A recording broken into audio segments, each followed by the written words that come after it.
Well,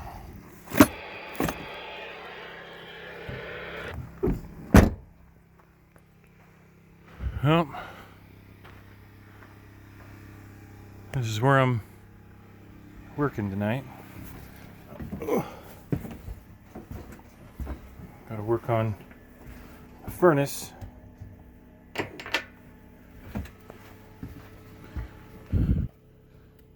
Turn it on and off. I hear a click down here, but no worky. So, and there's probably, looks like there's something in there.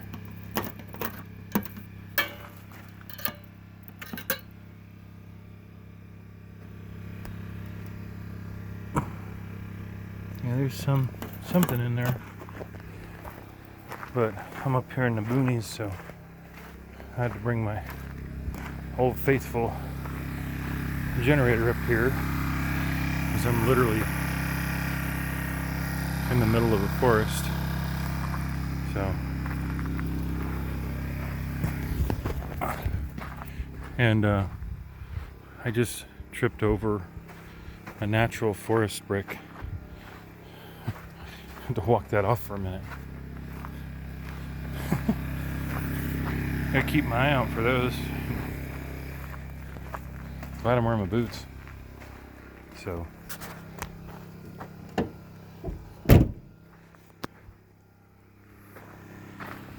Oh.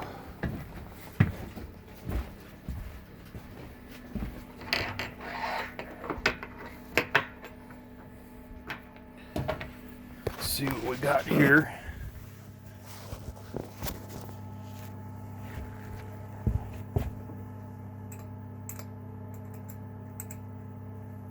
Probably gonna have to move this slide out.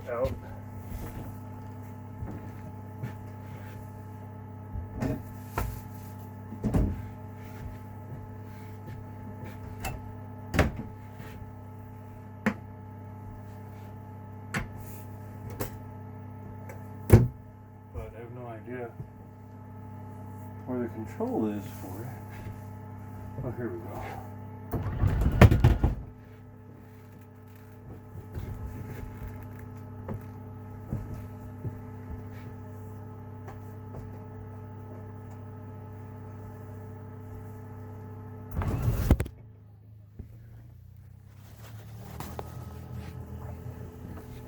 Yeah, I can tell the battery's almost dead in here because my generator sped up just to move the slide out. And this keeps falling over.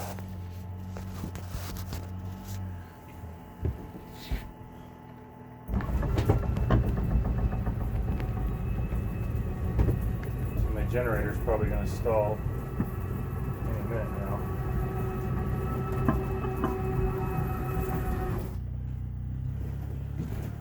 That's far enough.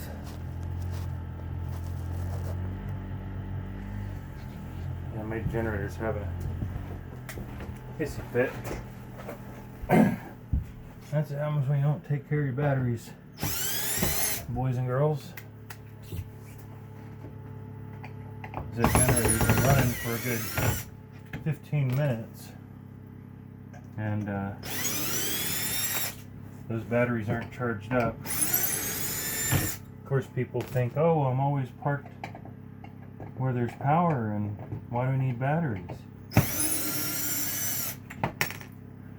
Because batteries actually run stuff that are high amp items no matter what, and you're not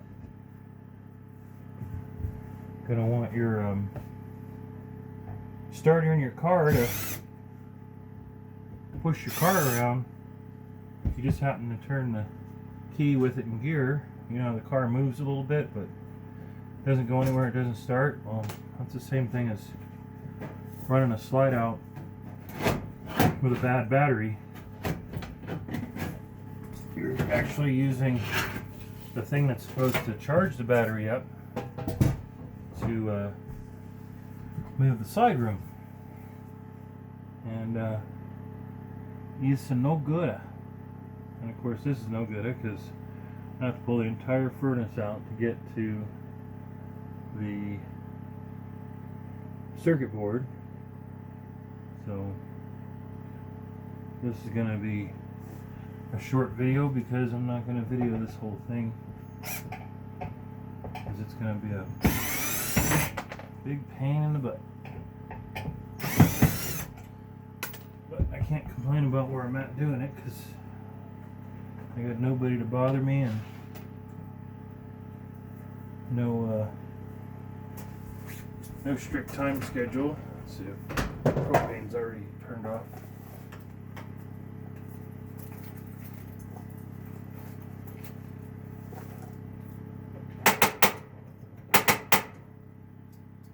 Don't smell any propane. So the propane's off. Oh.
So these are pretty much the tools of the trade.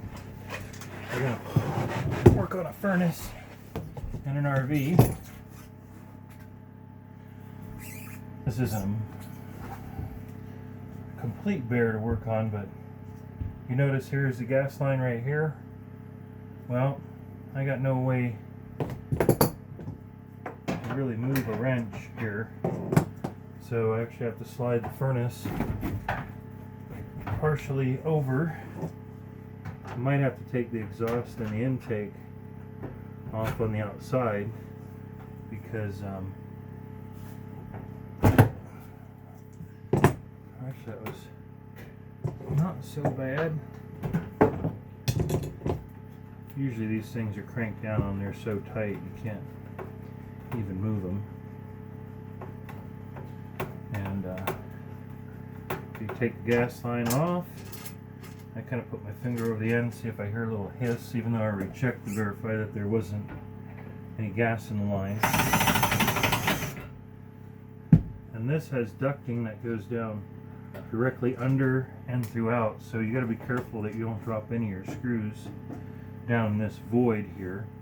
And since the furnace has to come out this area, you have to carefully move and bend the gas line, because they didn't actually consider the fact that somebody was going to be pulling this out at some point. So you got to kind of do a mild straightening without creasing,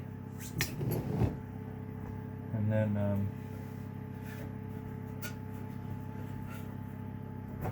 unfortunately the wiring is probably not accessible. I gotta see if there's a screw that actually goes through the exhaust into the combustion chamber of the furnace.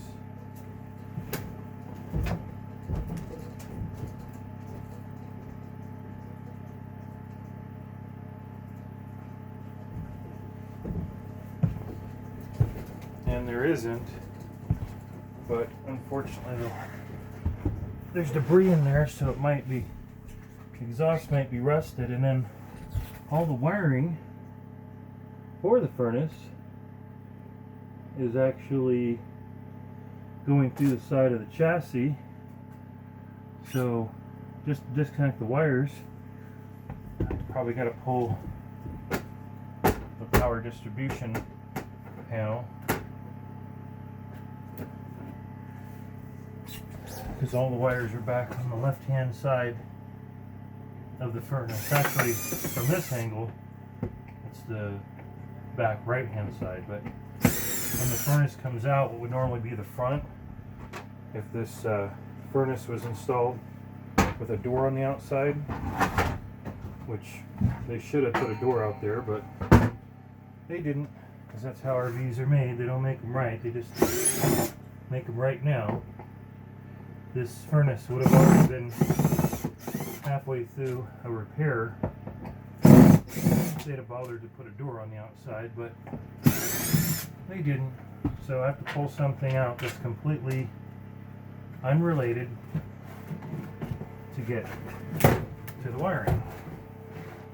If we're lucky, there's enough wire here so I can get this out of the way. So, and once in a while they'll put a screw into the base of the furnace towards the back so that you can't even just pull the furnace out unless you pull the whole cage out. And we'll find out pretty soon here whether that's going to be the case. First I gotta get the duct work off. I'm gonna turn these ducts usually roughly between 45 degrees to 180 degrees to get them off of the actual cage of the furnace. Because it looks like I'm gonna have to pull the whole cage out.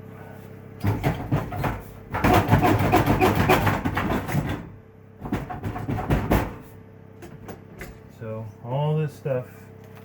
Oh, and they put screws in the bottom here because this is a whole panel. This is just brilliant. So I got wires going through the back side of the cage, coming through an opening about the size of a pack of cards, which I have to be able to get to disconnect and reconnect. But they're way back there against the wall, literally about 2.5 feet away. So again, I have to go in through here and disconnect the wires because the circuit board is back there, and I still can't see what's holding the furnace into the cage.